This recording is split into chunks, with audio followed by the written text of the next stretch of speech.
அடங்க மறுப்போம், அத்துமீறுவோம் என்ற முழக்கம் தமிழ்நாட்டையே உசுப்பியது. சாதி கட்சியின் தலைவர் என ஒரு காலத்தில் முத்திரை குத்தப்பட்ட திருமாவளவன் இன்று தமிழக அரசியலின் திசையை தீர்மானிக்கும் பவர் சென்டராக மாறியிருக்கிறார்.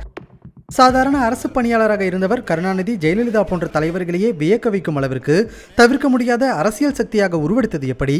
திருமாவளவன் இந்த இயக்கத்தை தொடங்குகிற போது திருமாவளவன் கையில் அரசு தடயவியல் துறையில் அறிவியல் உதவியாளராக பணியில் சேர்ந்த திருமாவளவனை சென்னகரம்பட்டி மற்றும் மேலவளவு படுகொலைகளின் துயரம் ஒரு மக்கள் தலைவனாக உருமாற்றியது.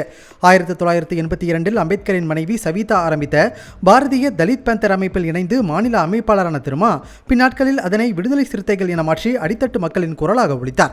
அடங்கமறு, அத்துமீறு, திமிரியழு, திருப்பியடி என சாதிய அடக்குமுறைக்கு எதிராக பட்டி தொட்டி எங்கும் எதிரொலித்த திருமாவின் முழக்கம் ஆயிரக்கணக்கான பட்டியலின இளைஞர்களை விடுதலை சிறுத்தைகள் கட்சியின் பக்கம் ஈர்த்தது.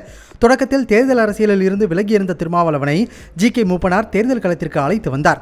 1999 போட்டியிட்ட முதல் மக்களவைத் தேர்தலில் தோல்வி அடைந்திருந்தாலும் 2001 பேரவைத் தேர்தலில் திமுக பாஜக கூட்டணியில் அங்கம் வகித்து வெற்றி பெற்று முதல் முறையாக சட்டமன்றத்தினுள் நுழைந்தார் திருமாவளவன்.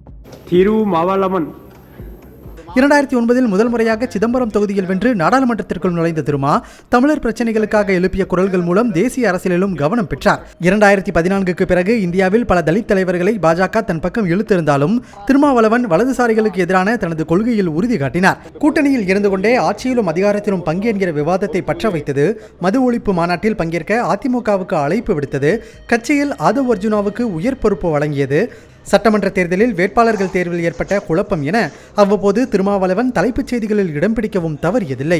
மாற்றுக் கருத்து கொண்டவர்களையும் கண்ணியத்தோடு கையாளும் முதிர்ச்சி, ஆழமான அறிவுசார் பேச்சு, கட்டுக்கோப்பான தொண்டர்படை என திருமாவளவனின் அரசியல் நகர்வுகள் அவரை தமிழ்நாட்டின் தவிர்க்க முடியாத அரசியல் சக்தியாக்கியிருக்கிறது.